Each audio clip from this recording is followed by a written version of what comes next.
We all have those moments where we say something stupid, yet don't realize the stupidity of the statement until later. When has this happened to you? Every day of my ADHD life.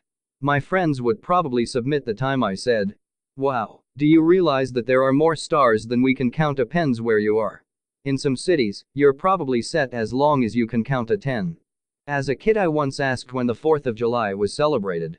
What's the number to 911? The real number is 912. I asked a car full of lactose intolerant people if they had ever had fried ice cream, having been told they were earlier that day. I don't remember the lead up to the statement, but I was in the grocery store and said something like, "Well, what if they made crackers shaped like animals?" Long pause. My husband. "You mean, like animal?" It sinks in what I just said. 20 years later, still hearing about that one. I don't get it. Is that a thing that already exists? How was it a stupid statement? I don't know if they have them in every country, but animal crackers have been around for decades in the US where I live. They are considered to be a classic part of childhood for many people. Oh, that makes sense. I had no idea. I've never seen one before. I thought the meme "Notice Me Senpai" was just "Notice Me Senpai." My friends didn't tell me until I watched a video that had the phrase in it, and I was saying it for the past 4 years. I got an Agatha Christie book when I was 13 BC. I was obsessed with her, and then when I was thanking my family for it, I realized I said I love murder. I used to work for a fairly small company as an intern. Being a small company, and being that I had been there for a while, they trusted me as a source for finding new hires. All of my friends at the time were from an engineering-based college club, and I invited them along to a hiring fair. When I was introducing my friends to an engineer at the hiring fair, my coworker, I introduced her as the only female engineer at the company. By that, I meant to say that I was proud of her. But on the other side, it was interpreted that I had just equated her value with the fact that she was female, and not that she was a brilliant engineer. I tried to apologize before I left the company, but never found the right time to. Otherwise, the time I told my crush that I like to drink alone, when I meant that I like to have a beer with dinner on my own.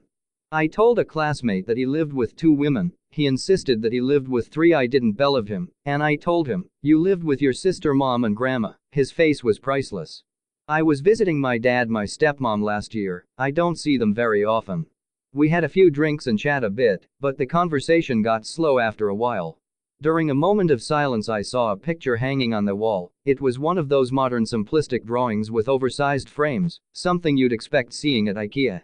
Anyway, I thought this was just something stupid my dad had gotten to fill a blank wall, so I looked at it, chuckled, and said, "I think that frame is a little too big for that tiny drawing," just as a tease. They didn't respond for a while, but then my stepmom starts telling me the story behind the picture. Turns out the picture was a gift to her from one of her dear old friends. She had been a drug user for a very long time, and she was drawing as a way to help her through recovery, trying to express her feelings through her art. Not only that, but she had taken her own life only months prior to this event. I went on a cruise. The night before, there was some dumb show about Romanian gypsies on TV. The way the show portrayed it, I didn't think gypsy was really a bad term. Well, the next day we get on the ship and go to the bar. Start chatting with the bartender. He tells us he is from Romania, and my dumb ignorant American mouth blurts out, "Oh, are you like a Romanian gypsy?" He took it very offensively and quit small talking with us. We finished our drinks and went somewhere else. The next day I made a point to find him again and sincerely apologize for my ignorance. He ended up being really cool and was my favorite bartender on the whole ship. And I learned not to ask people if they are gypsies. My mum once asked a completely deaf guest at our house if my brother and I had woken him up this morning by being loud. The best part is that he couldn't lip read her the first time, so she repeated herself a second time, not even realizing her mistake. She was mortified when we told her hahaha.